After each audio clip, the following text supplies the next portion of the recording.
42 participants as of now. So, sir, shall we start? Yes, I think so. I think we will wait for 1 more minute, 30 seconds. Okay. So nobody can blame that we started before time.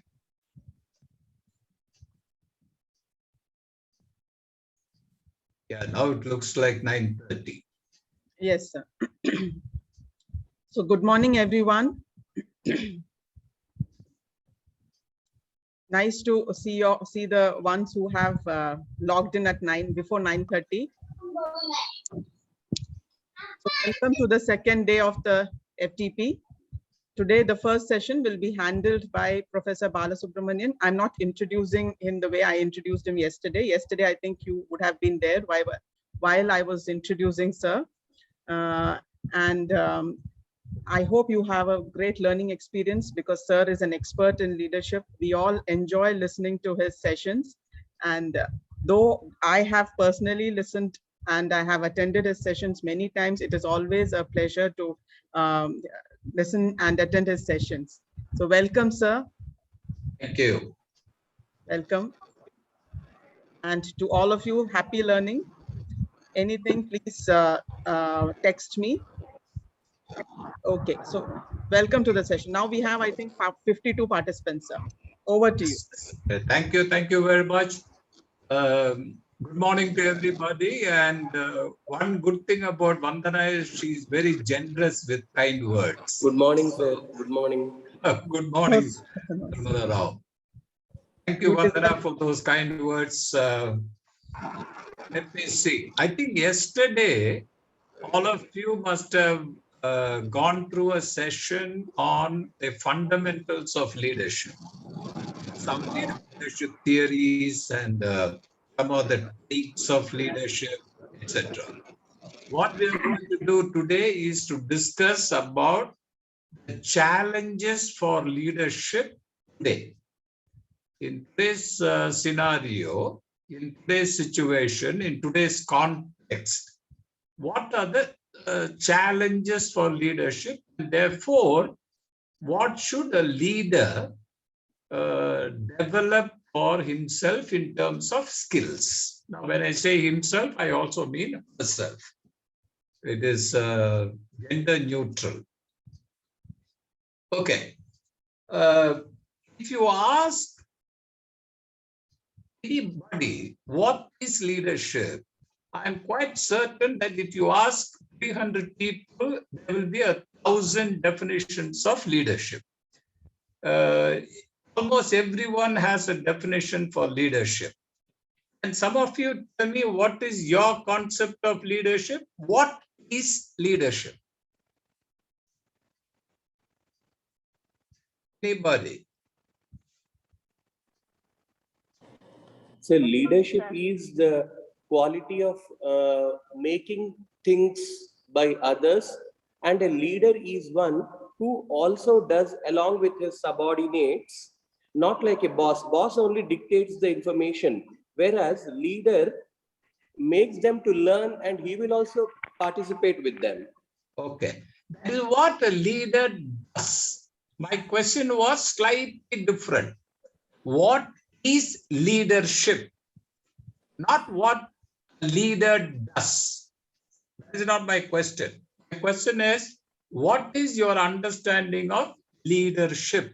When somebody says leadership, what is leadership? The leaders have vision and inspire others to follow it. Sorry, what, Disha? So they have vision and inspire others to follow. They have a vision and they have followers. Okay. And the process of making things by the people, the process what you call as leadership, the way he does the things. Okay. So the process of getting things done by others. Okay. So taking the responsibility of team success and failure. He is the sole person who is leading the team. He is the person leading the team, and therefore, what are you saying, Abba? If it's a failure, then it's also also the responsibility of a leader to accept the responsibility that because of his leading, the team is not able to perform. So if it's a successful, then they give the credit to the team members. That is actually the leadership according to me. Okay, so leadership is accepting responsibility for one's decisions and actions. Okay. Go ahead.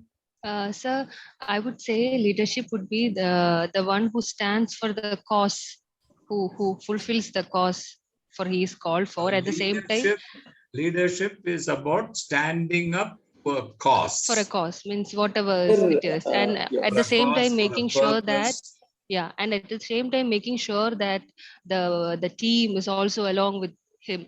Means it's not just he who carrying the team along. Sir, one more team thing. along. I add up, leadership is a style. Leadership is a style, sir, that differs from person to person. Leadership is a style and that differs from person to person. Excellent. Very good. Very good. Thank you, sir. I will give you my understanding of leadership. Probably you may like to write it down. My view of leadership is very simple. I will express it in very simple terms. Leadership is the willingness and ability to influence others. Full stop. When you say leadership, it is the ability and the willingness to influence others. That to me is leadership. Yes, sir. If I'm able to influence others, if I'm willing to influence others, both should be there.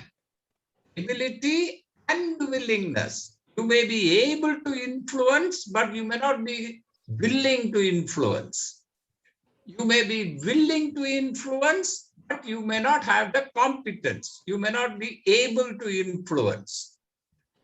My concept of leadership is where you have the willingness and the ability to influence others. That is my simple definition of leadership. Now this, if you go in depth, you will see that it answers many of the questions. Now you are saying influencing others, which means, as somebody said, I think Richa, it was who said that you need followers. Now, automatically when you say influencing others, they become your followers. So followers is already covered under that. So the ability and willingness to influence others, that to me is leadership. And therefore, when you discuss leadership, there is nothing called good leadership, bad leadership. Nothing. You cannot pass value judgments on leadership. Hitler was a leader. Osama bin Laden was a leader. Mahatma Gandhi was a leader. Jawaharlal Nehru was a leader. John F. Kennedy was a leader. Abraham Lincoln was a leader. Nelson Mandela was a leader. So it doesn't matter. It doesn't matter. You cannot pass a value judgment and say he was a bad leader. Osama bin Laden had followers. Osama bin Laden was able to influence a large section of his followers. And therefore, he also qualifies to be classified as a leader. I hope you make this understanding very clear. A leader cannot be classified as good or bad. A leader is leader. If you influence others, you are a leader. That is my very, very simple understanding of leadership. Now, this leadership for a period of time has undergone tremendous change. Now, when you talk about change, we can talk about change in different dimensions. Yes, Thirumal Rao, you want to say something? No, sir. All I right. understood now. Thank you. Okay. Thank you. All right. So when you talk about leadership,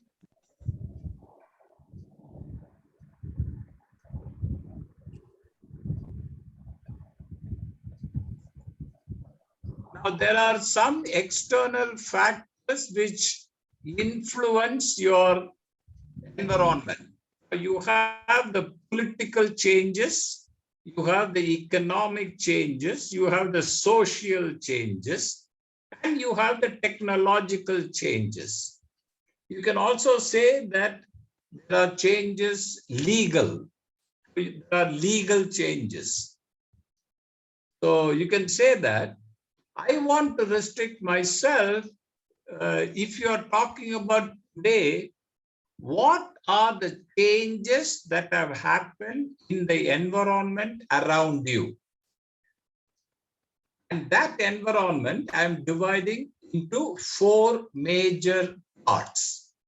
I am dividing that into political environment, economic environment, social and cultural environment, and technological environment. And some of you tell me, let us go with political environment. What are some of the changes, let us say, in the past 30 years?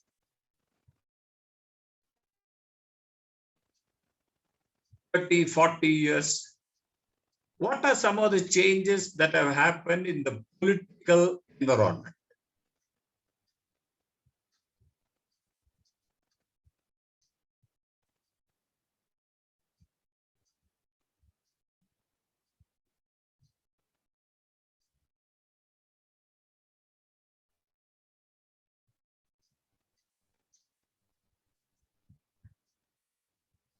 Go ahead. Has been changed. The privatization has brought new dimensions, and service sector has been increased. And that is not political, Thirumal Rao. Yeah, that is not political. Achha, political. What are the changes in the political environment? Sir, political environment, people realize the importance of selecting a good leader who is educated or who can serve for the society, and who has little social responsibility. The mindset of the people changed in selecting them, and accordingly, slowly the governments what are changing, they are planning to reform to some extent, what I feel. Lot of changes there. The traditional thinking has been changed from political scenario also. Okay. Okay, I'll come back. Okay. Anybody else? What are some of the... Yes, Lynette? Sir, what I feel is, unlike the past days or a couple of years before, now people question each and everybody and each and everything. No more that nobody is submissive. So it's like, no matter whatever the leader is, people are in a position to question back. So they don't accept things blindly. That's what I believe. The political changes that are, despite all the suppressive methods that are happening more and more, people are also ready to question back. They are no more submissive. I'm not sure whether that comes under political. You know, when I say political, let me give you an example. Let me give you an example so that will make it clear for you. If you look at post-independent India, right from 1947 till about, let us say, 1980, it was a single party rule. Okay. And till about 1980, except the period between 1977 and 1980, except that period, the rest of the period was governed by the Congress party. And at that time, we did not have so many parties. So one change in the political environment that I can see is a movement away from a single party rule to what I call a coalition government today. Now, today you don't talk about BJP or Congress or somebody else. You talk about UPA, United Progressive Alliance, or you talk about NDA, National Democratic Alliance. So it is a coalition of parties which are ruling today. So this is one major change in the political scenario. Second, you will see that in recent times, you will find that it is the regional parties are emerging very, very powerful. Whether you take West Bengal, Trinamool Congress, or you take Odisha, Biju Janata Dal, or you take Telangana Rashtriya Samiti of Chandrasekhar Rao in Telangana, or you talk about Jagan Mohan Reddy, or you talk about DMK, or you talk about some other party, the Shiv Sena in Maharashtra, or you talk about Mulayam Singh Yadav in Uttar Pradesh. Everywhere you will find the regional parties are getting more and more powerful than the past. That is another change. So when I say political changes, I'm talking about the system of governance. I'm talking about the system of politics in the country. These are the things I'm talking about. Just to give you an example.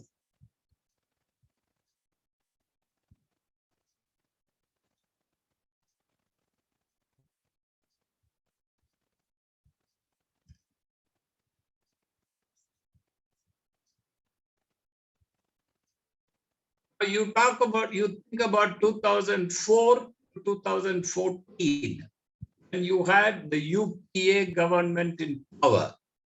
You talk about 2014 to 2020, or now 21. Now you see the NDA government at the center, led by BJP.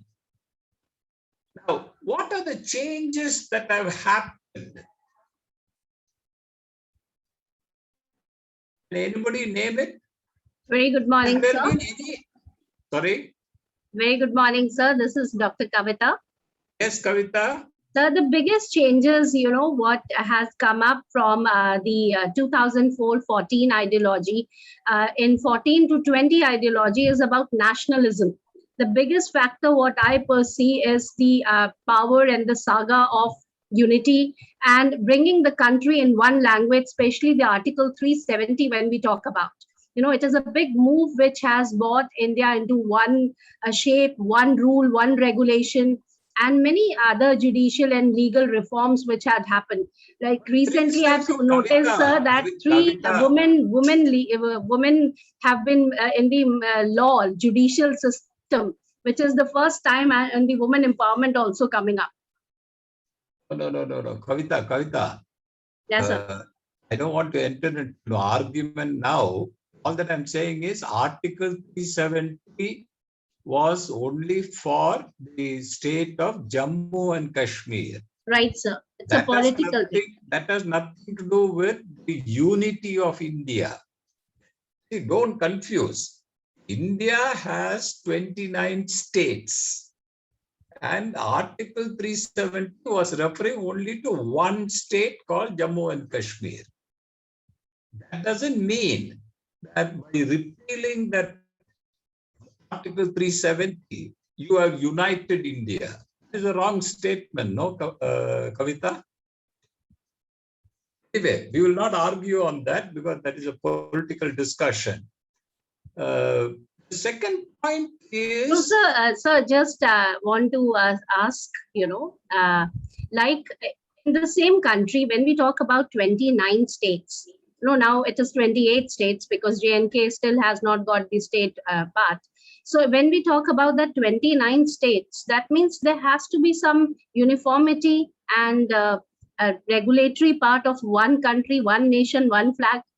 No, Kavita, I don't want to enter into an argument, I told you, because that is a separate topic we have to discuss separately. No, I fully agree, sir. Your point of making it is particularly to a state, which has nothing not that. What I'm saying, right. It's a federalism. Federalism means you can have your diversity and you can be together. Like the United States, there are 53 states in the United States of America. All of them have their own laws, all of them have their own governance. At the same time, there is a federal government.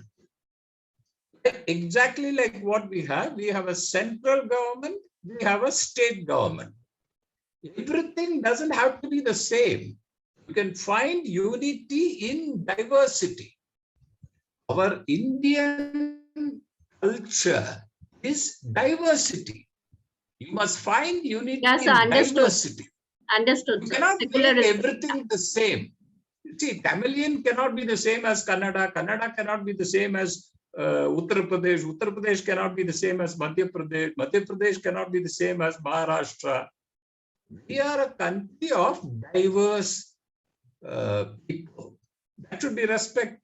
Anyway, we will not argue about that. So my point was that there are changes in the political scenario. That is the point. There are changes in ideology.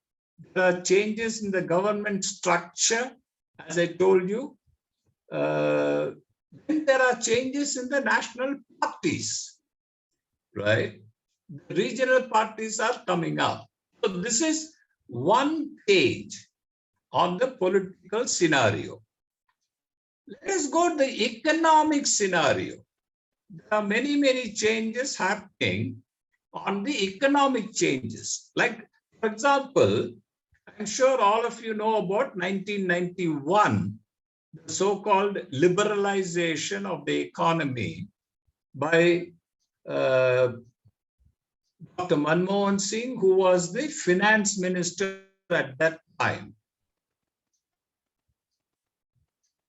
So you had 1991 liberalization, which was a major economic change. And today you talk about globalization, right? Which is irrevocable, which is irreversible. You cannot go back. It is there. It is globalized economy. For example, you think about those days when there used to be a lot of smuggling of gold. People coming from abroad used to bring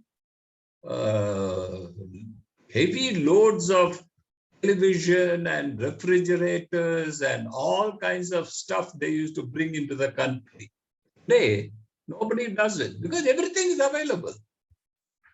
Everything is available everywhere because you are living in a globalized world. Now, today you are talking about 6%, 7%, 8% GDP growth. But in those days, people used to speak about 3%. The gross domestic product of the country, the growth year on year, used to be in the region of about 3%, not more. But today, you are talking about that. The foreign exchange reserve, for example, any idea how much is the foreign exchange reserve today in the country? Anybody has an idea?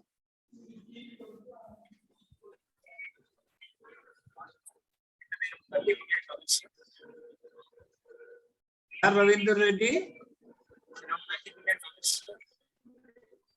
I can't hear you.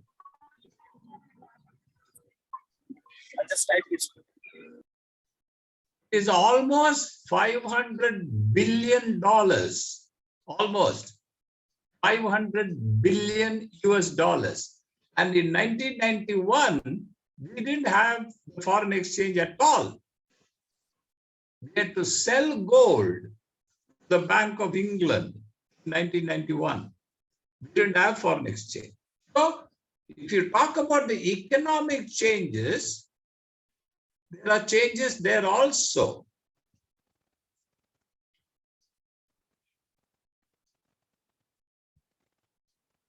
Liberalization, globalization, we call it privatization.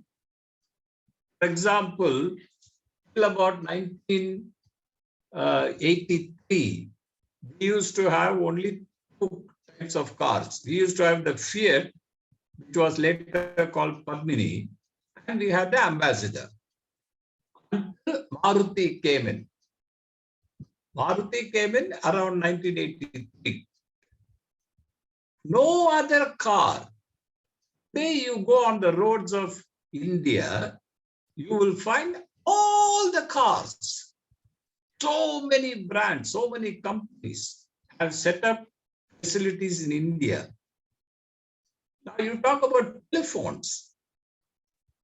We had only one company in the public sector, the Indian telephone industries, manufacturing telephones before 1991. You talk about airlines. There was only one Air India.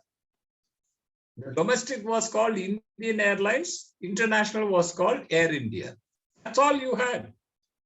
But today, you have so many of them.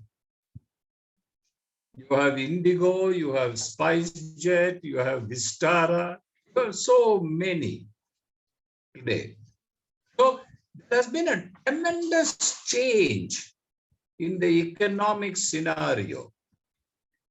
Does anybody want to add anything here?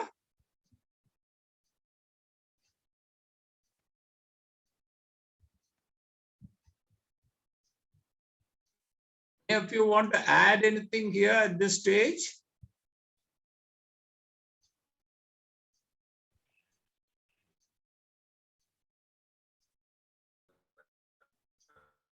No, sir, you can continue. Okay, all right. Now let us see the next one.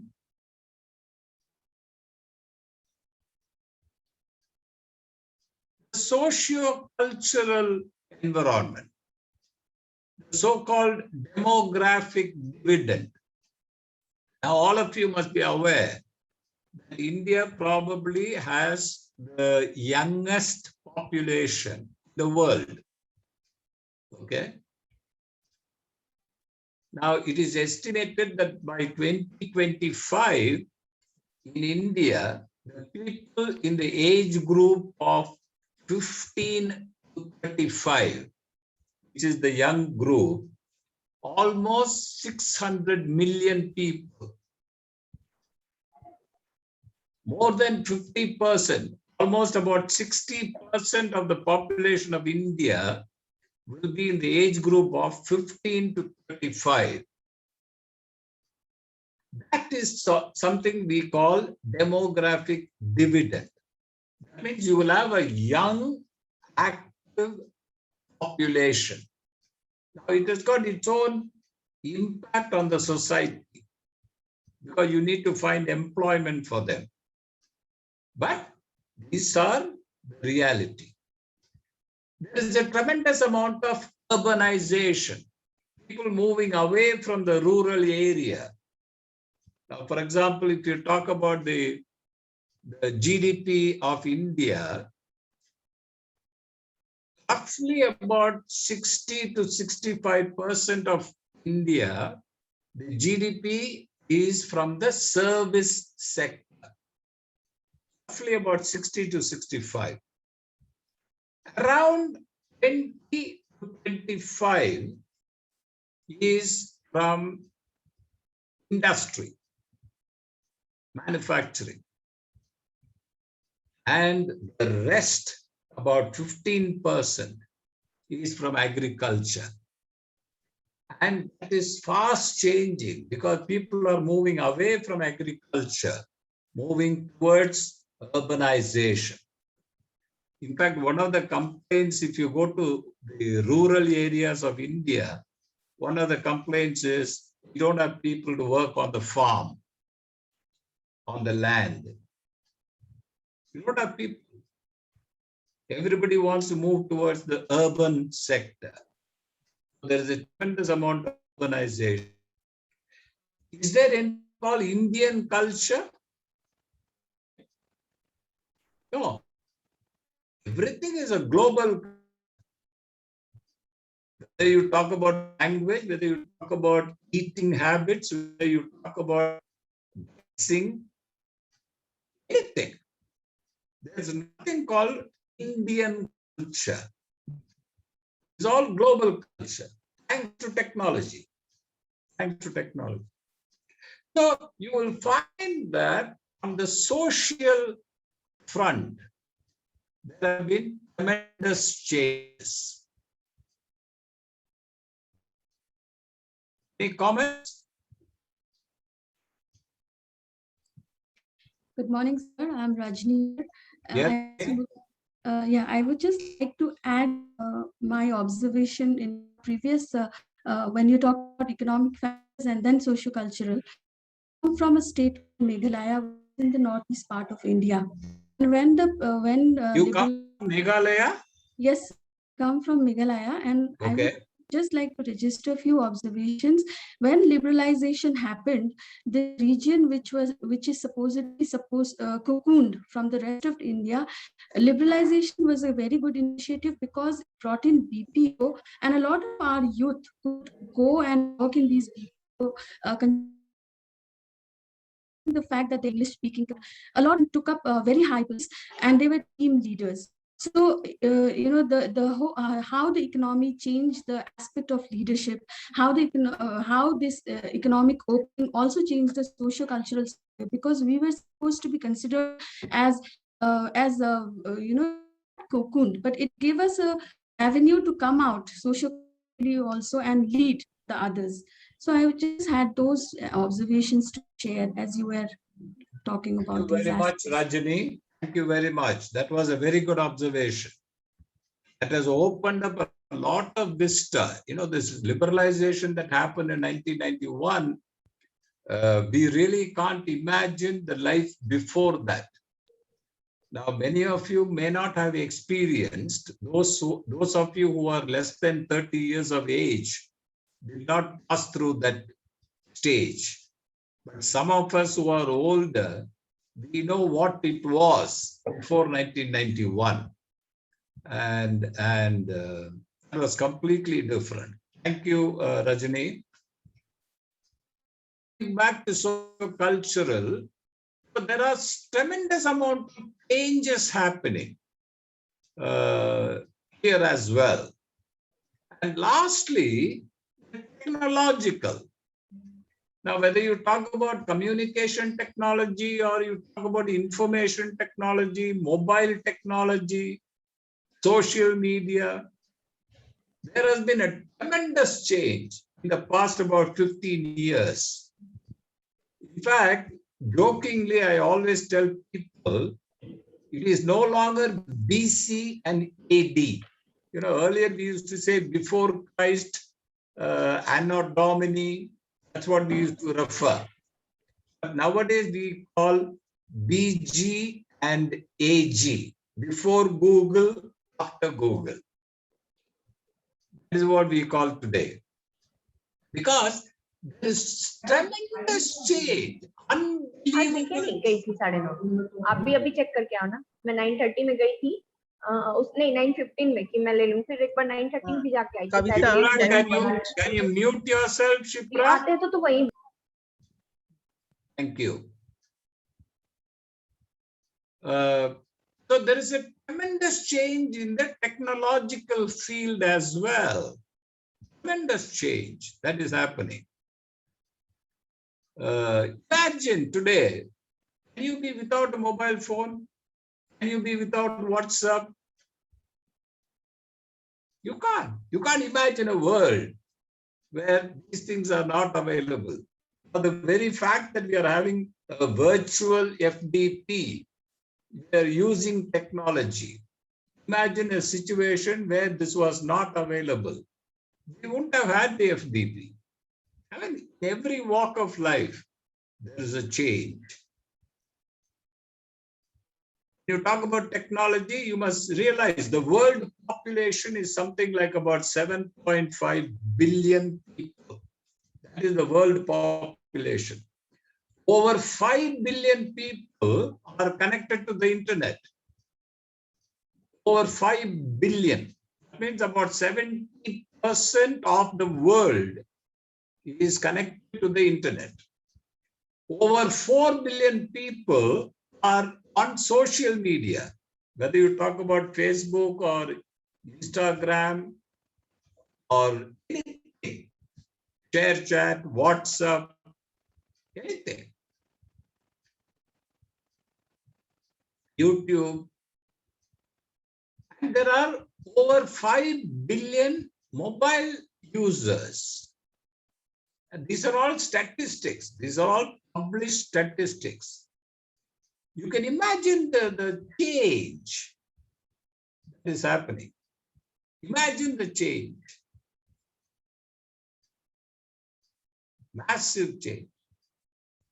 And therefore, what I'm trying to say is there is a leadership crisis. Now things have changed. There is a changing demography, younger and younger people coming into the affairs of the state, changing aspirations.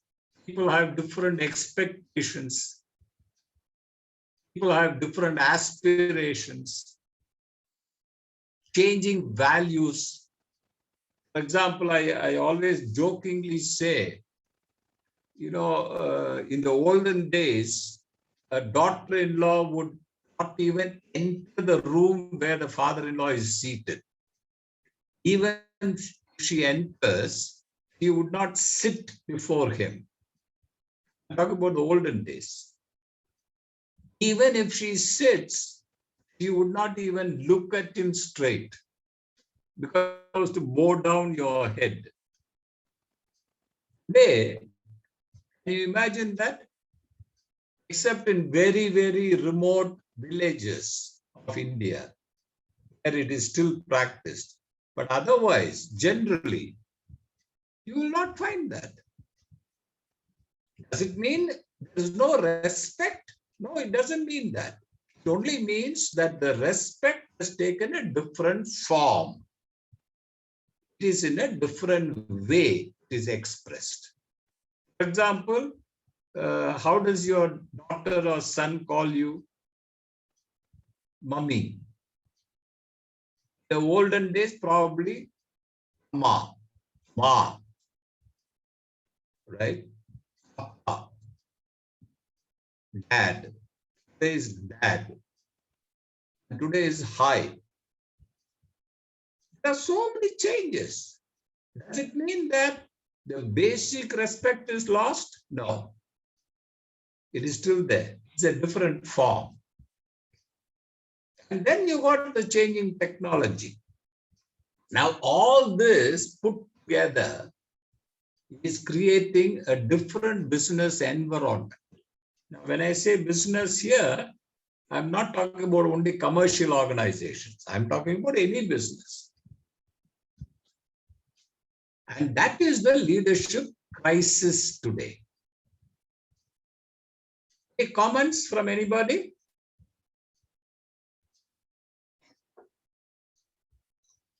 Go ahead.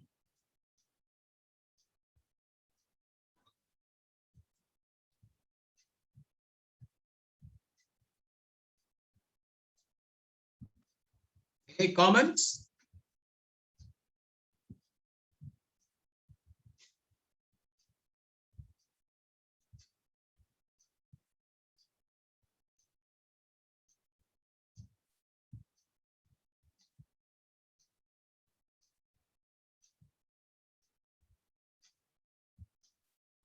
Anybody, please participate in the discussion and it will be interesting. In the chat box also, you may post your comments. Yes. There is one question in the chat box from Rajini. Is it really a crisis that we need to be alarmed about? Rajini is asking. Yes. I think the answer is yes. I mean, depends on what you mean by getting alarmed about. It is a crisis. For example, we have one saying. We normally say we have so many managers, competent, efficient managers in India, but we have very few leaders. There is a leadership crisis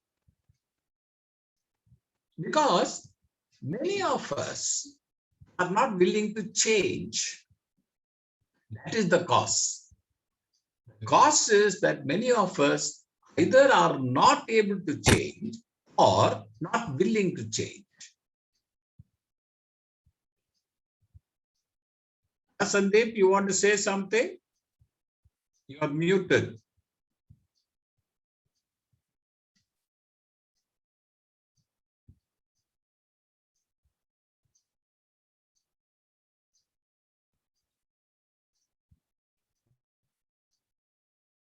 Okay, all right, I'll proceed. Madhumita has asked how we can overcome the crisis. This is what I'm coming to. I'm coming to that.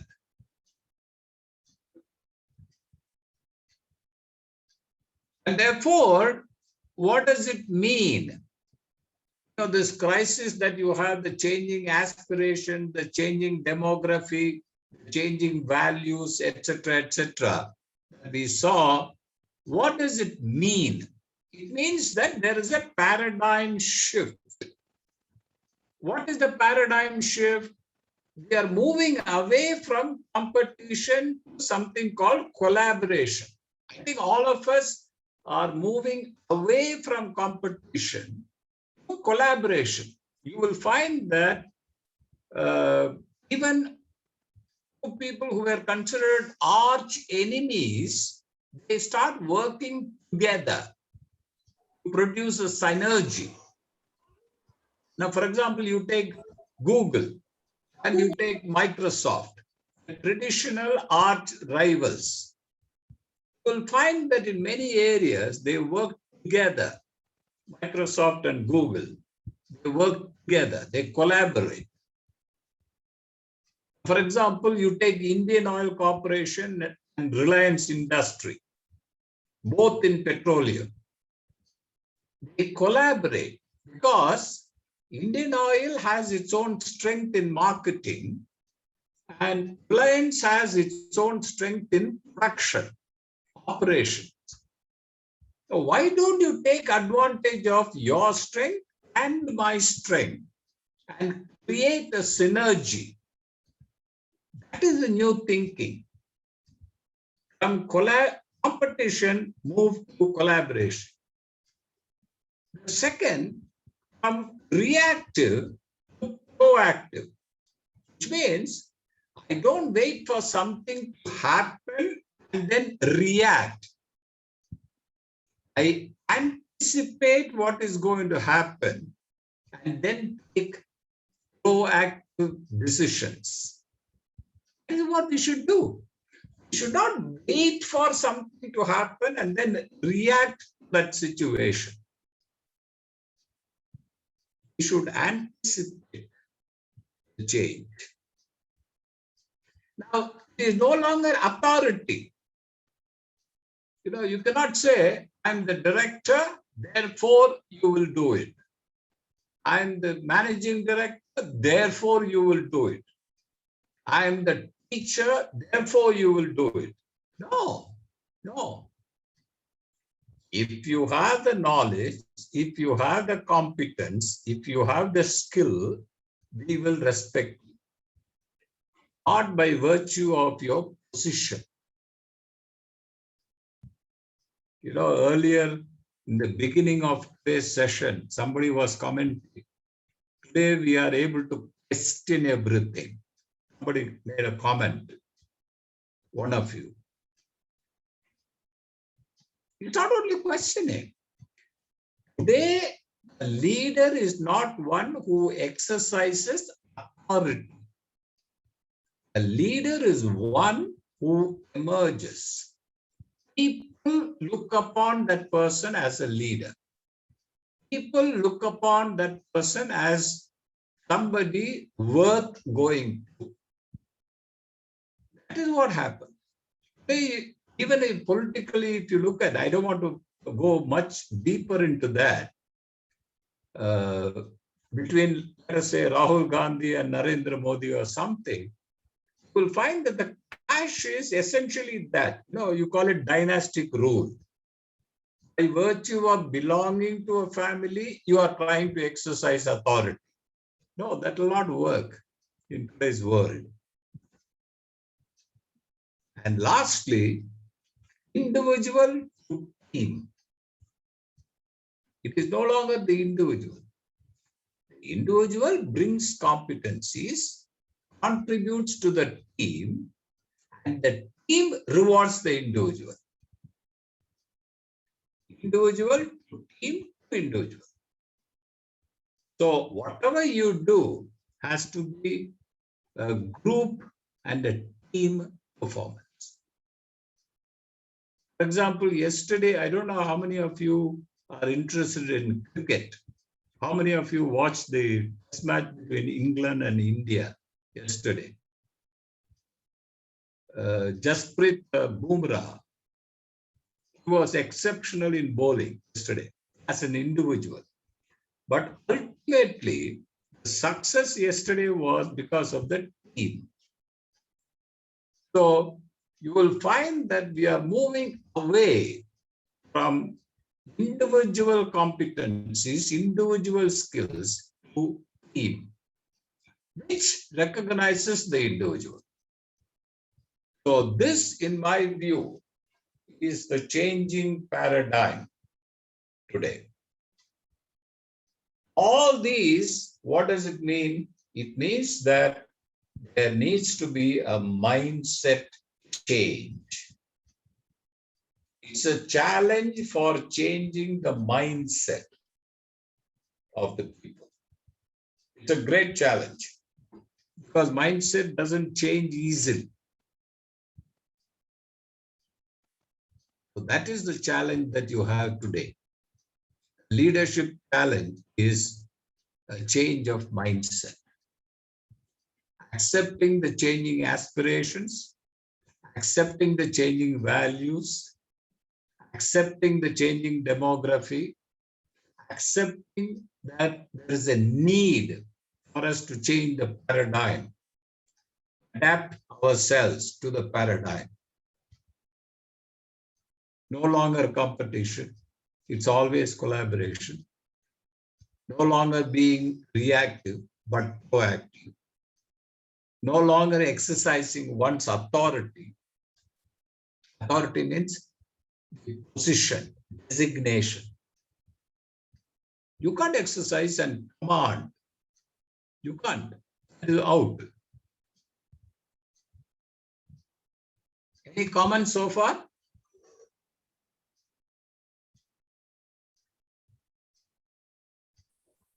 No, sir. Yeah, Manisha? No, sir. Perfectly okay. Perfectly okay. Okay. Anyone else? Sir, if I may.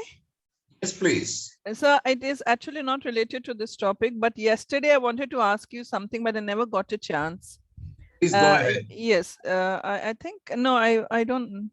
Yesterday, was it your session or what? I just wanted to ask you, make this point. I don't know whether you said this, but it was about leadership only, but being followers. The question was asked whether is it good being a follower, and many of us said yes, but then blind followers, it's not a very good thing. Okay, so I want to ask you, how can you not be a blind follower? Because normally here we see that everyone is a blind follower most of the time. It is very. That was from Dr. Sadashivan's sir. session yesterday. I absolutely understand, sir. I just realized that, but I just thought I could ask this. I know it was the other lecture, sir. I just realized that. And if you could answer, sir, otherwise we could let it pass. No worry. I will answer to the best of my ability and my knowledge. I don't know under what context this discussion came up yesterday during Dr. Shivam's session. I'm not sure about that, but I will try to answer it from my own perspective.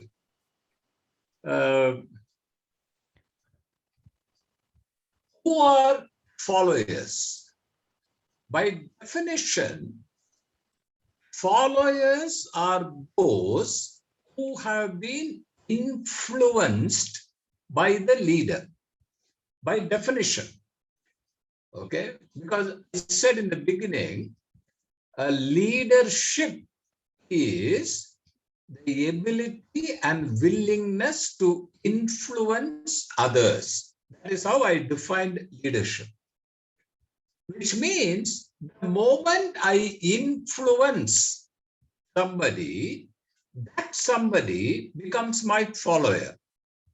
And there I do not understand what is blind follower, not blind follower. I'm not able to understand the difference between these two words.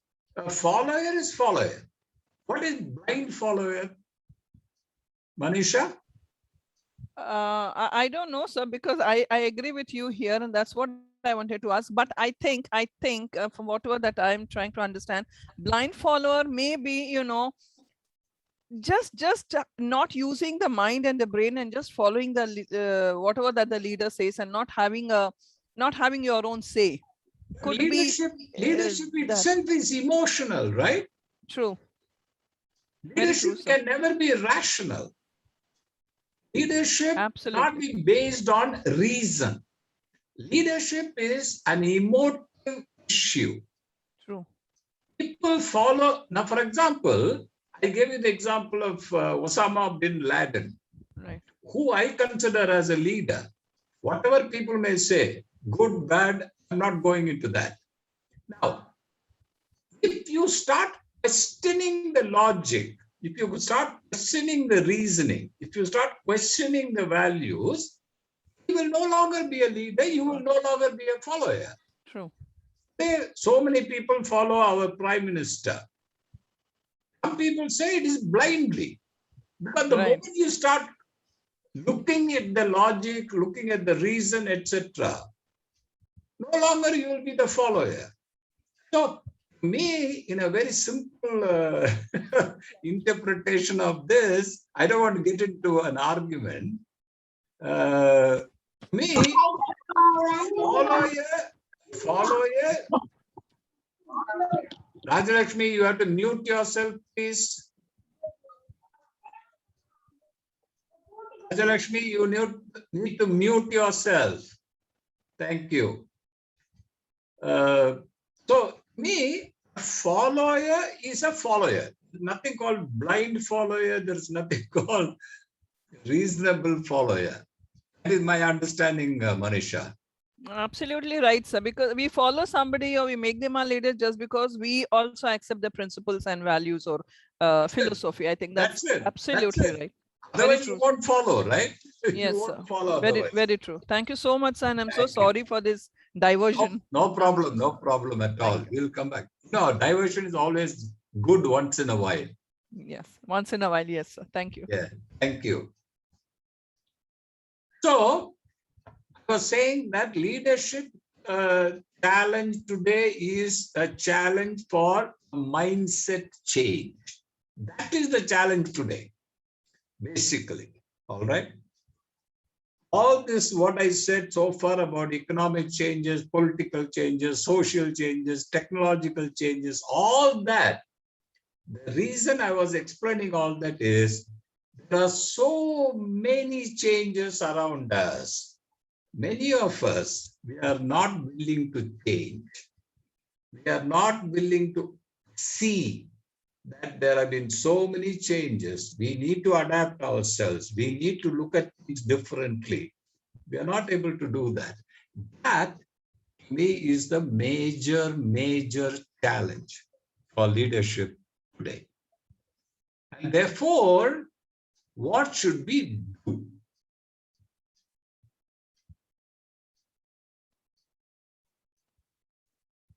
I will give you a set of rules, what I think is important. Okay. Number one, you need to always set a vision. You need to always have a long-term perspective. You need to have a purpose, an objective, like what I said yesterday. There needs to be an objective. If there is no objective, nothing is relevant, as I said yesterday, right? So for any leader, number one is to have a vision. Now when I say vision, don't get confused with big words like vision and all that. What I mean is there must be an end point.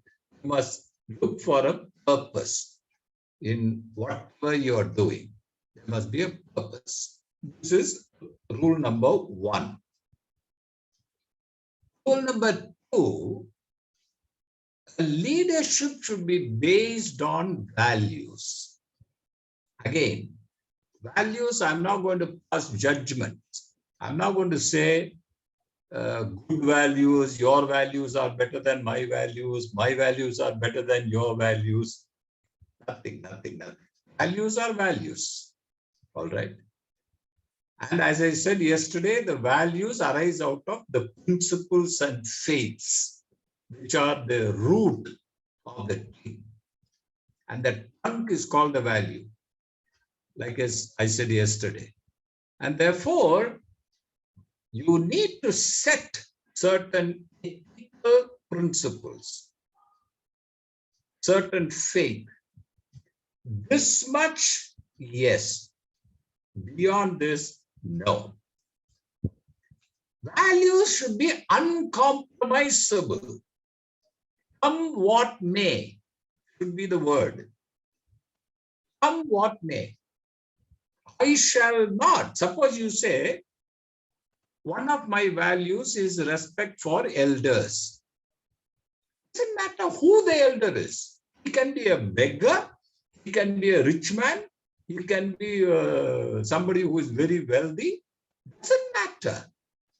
Any person who is elder, I will respect. That is value. If you say my value, one of my values is to respect the elders, then you should not say, no, he is a beggar, so therefore, no, even if he is elder. No, you can't do that. This is called value. Uncompromisable. You cannot change your values. You cannot modify your values according to the circumstances. For example, many people tell me, don't give bribe. Now, you get caught on a, let's say, traffic signal, you pay the policeman 10 rupees. It is not bribe, is it? What is that? So bribe does not mean only 5,000 rupees and 5 lakhs rupees. It can also be 5 rupees. If you say, I will not bribe, you should not bribe. Come what may. He will harass you, he will hold you. It doesn't matter. He will not do that. So all leadership, in my view, should set values. That is number 2. Number 3, you must carry the people along with you, which means you have to motivate them. Coaching, mentoring. There are different words you can use for that. You need to carry people along with you. Very, very important. You must believe in building teams. And also recognize that people are different. People are not the same. They have different differences. They have different personality characteristics. It is very important for you to accept. You may not agree, but you need to accept the changes in people. Everybody doesn't think the same. Everybody doesn't behave the same. You need to accept the differences. And the task should be very clear. Communicate. Communicate, communicate, communicate. You can use symbols. You can use statements. You can set personal examples. If I say, for example, time management. Today's session starts at 9:30. I should be available at 9:20. Only then I can say time management. If I log in at 9:35, not acceptable. I must set personal examples.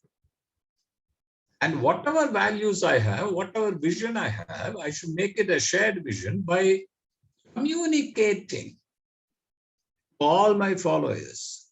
This is what our goal is. This is what our objective is. This is what our purpose is. And this is where we are moving towards. Your thinking has to be boundaryless. Whether you are talking about geographical boundaries, cultural boundaries, time boundaries, your thinking should be open. You must be willing to accept new ideas from wherever it comes. It may come from youngsters, it may come from older people, it may come from your peers, from your subordinates, from your bosses. Anybody. It may come from your wife, your husband. Doesn't matter. Keep yourself boundaryless. Boundaryless means completely open. Open to suggestions, open to contrarian views. How many of us really can accept a contrarian view? I have a view, somebody is expressing another view which is completely opposite of what I say. You immediately lose your temper, right? Lose your cool. Why? Why can't another person have a view which is contrarian? It's okay. It's okay to be different. It's okay to have a different view. If you want to be a leader today, this is one of the requirements. Completely boundaryless thinking, free thinking, completely. And today you are living in a world which is networking. I always ask people, on your phone, on your mobile phone, how many contacts do you have on your mobile phone? In today's world, if you have less than 1,000, there's something wrong with you. You have to network. You need to network personally, professionally. How many people in other institutions you know? How many people in your own domain you know? How many people internationally do you know? Have you tried? Have you tried to establish contacts? It is very important. Because today you are living in a network world.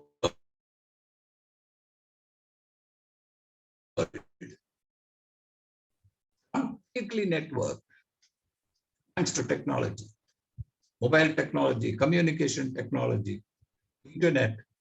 You are living in a completely interconnected world. As a leader, you need to network. And lastly, think sustainability, long-term perseverance. Don't give up. And whatever you do, think whether it is sustainable over a long period of time. But be willing to accept failures. You may fail.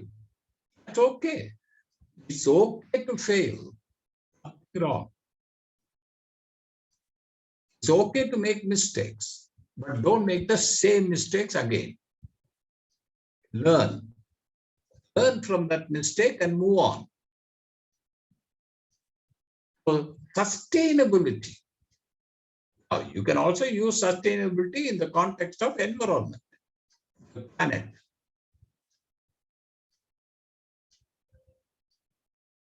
It has to be sustainable. Whatever you do has to be sustainable.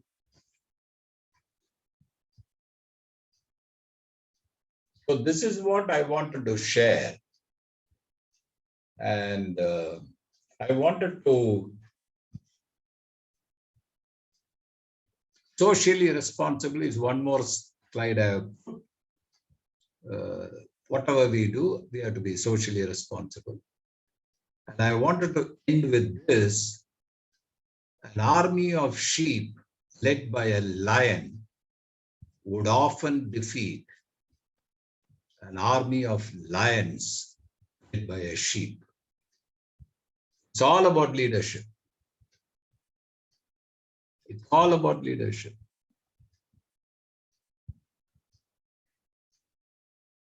Very often you will find that you may be a herd of sheep, but if you are led by a lion, you can often defeat a pack of lions which are led by sheep.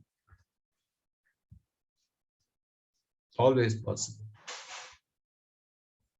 And this is where I want to close. I want to leave the floor open for discussions. Thank you very much. Thank you.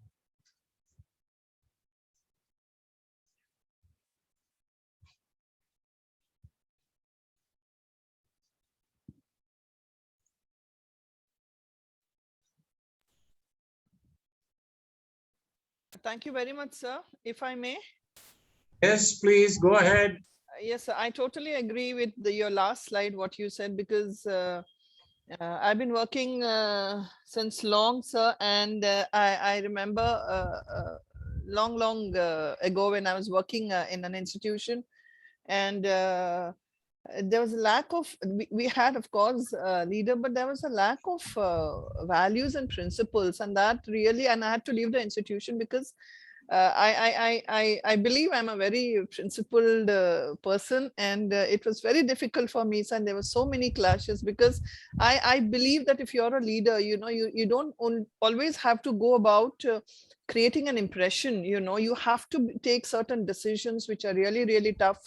Okay, they might not please many people, and yet you have to go ahead, but then I have seen some leaders just play to the gallery, they just want to please them, and that becomes very difficult for people like me. And it's not that those people in totality are not good people. They have some different traits, and they're absolutely not, great elsewhere. But sometimes what happens, the leadership is thrust upon them, kyunki aap aise ho to ye is kursi pe baith jao. It becomes that way, and then the downfall starts. That's what I think. So I totally believe that a leader has to have principles and values, and sometimes their personal what do you say, desires or gains should be kept aside, and the team should be allowed to. But that wasn't happening. It was always me and me, whatever I say. That's not a mark of a true leadership, I think. And excellent, Manisha. Yeah. Thank you very much for those comments. Excellent. I can empathize. Yeah. 2 or 3 comments I want to make, Manisha. One, leadership not based on values, to me, is no leadership. I don't want to call somebody a leader if his leadership is not based on core values. Now, I'm not passing a judgment on which values. I'm not saying this is good value, that is bad value. I'm not commenting on that. I'm saying whatever you have as values, you must hold on to that. This is point one. Point two, by definition, as I told you, values are something which I believe are uncompromisable, which means come what may, you should not give up the values. Now, it will involve personal tragedies, it will involve personal problems, it will involve personal pain. All that will be there, but you need to persevere. Only then in the long term, you get it. I'm reminded of the 1982 movie called Gandhi. I don't know whether you have seen it. It was shot by Richard Attenborough. Fantastic movie, 1982. In that movie, Ben Kingsley acted as Gandhi. And Gandhi, in one of the scenes, he says, he was introducing this concept of ahimsa, satyagraha, and all that, non-violence. And he was saying to the crowd, okay, suppose I don't obey. What will they do? They will beat me. Okay, I don't react. What will they do? They will beat me more. They will torture me. They will even kill me. But they will not have my obedience if I don't want to give it. If I don't want to surrender my obedience, they will never have it, even if they beat me, kill me. Now, this is called value. When you say disobedience, Gandhi was propagating this view of disobedience, civil disobedience, non-violent. Okay, and he said, "Look, this is what will happen." So while I sympathize and empathize with exactly the points you are saying, because that happens in all our lives. But my view is a leader is one who leads by example. I don't want to compare many of the political leaders of today. To me, they are not leaders. In fact, I don't want to call them leaders. Many of the people in the universities, for example, today, I don't want to call them leaders because I know exactly how they get appointed and how they lead. They are not leaders to me. A leader is, that's why I said, leader is not by virtue of authority. Just because you are a vice chancellor, just because you are a professor, just because you are head of the department, you don't become a leader to me. It is only your competence, your skill, your knowledge, the way you deal with people that will earn you the respect. And respect has to be earned. Respect cannot be commanded. You shall respect me. No, that never happens. Respect can only be earned by your own actions and your own knowledge. So these are some of my comments, Manisha, but thank you very much for your observations. Anyone Thank else? you, sir. I just want to put a point because I was also in the chair of a leader, sir. I was few years back. I was a director in charge of my management institute, and a chairman, sir, trusted me, and he said, "You're the senior most faculty, and you should be." Though I didn't want to, sir, but I was. And then I experienced being so principled and valued, sir. I had a tough 1 year.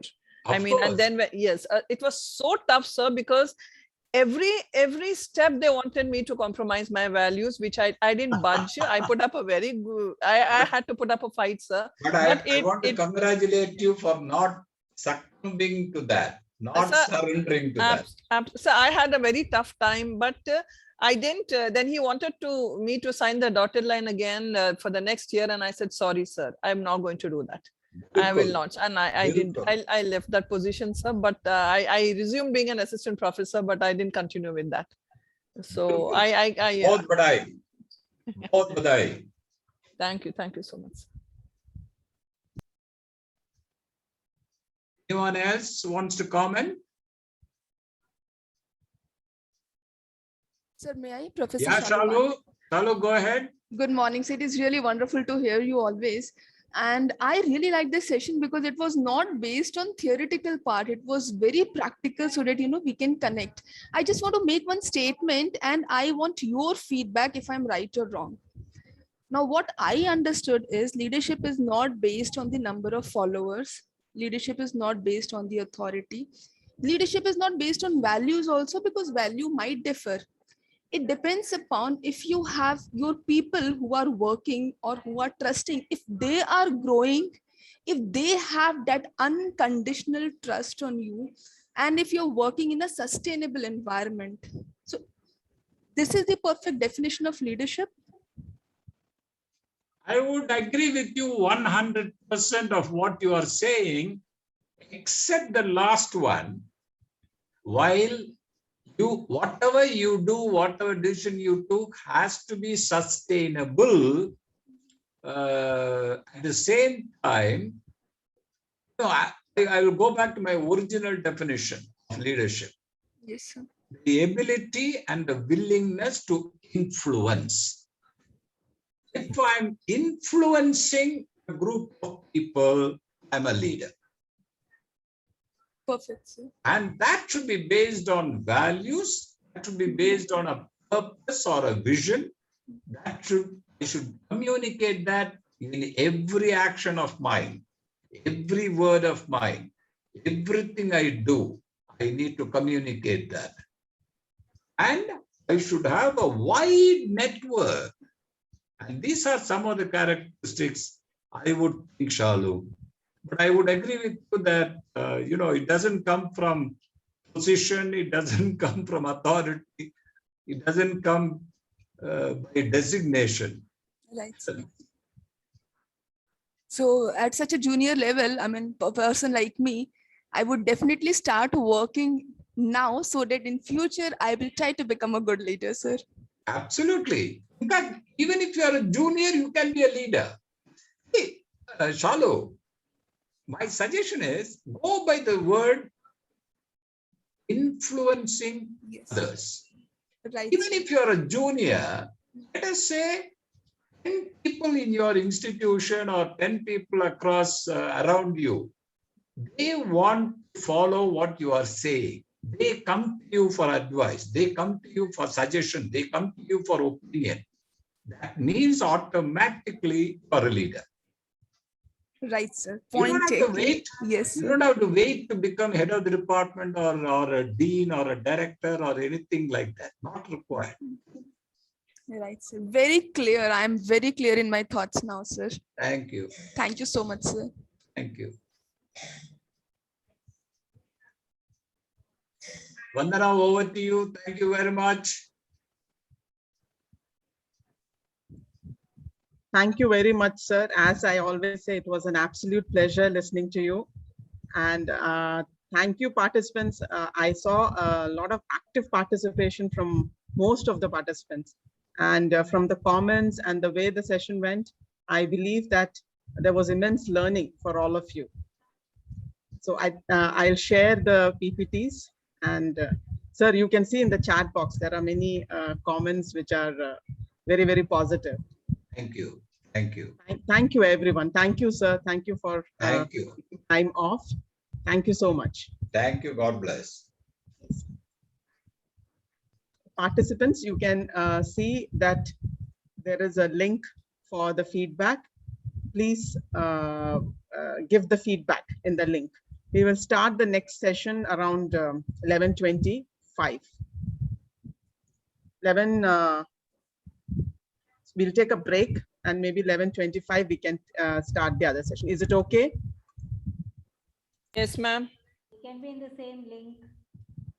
Yeah, 11:25 you can log in. There is a feedback form which is there in the chat box. Please do fill in that.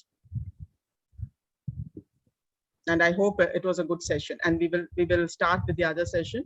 Dr. Parmanandam will be handling the session on leadership in teams. The PPTs, to inform you all the PPTs and resources have been posted in the portal till yesterday. So if you are, let me know if you are able to access. I think you will be able to access it because you have registered in the ATAL portal. So you will be, I have already shared the PPTs. Today's PPT also I'll share by evening or by afternoon. You will receive it.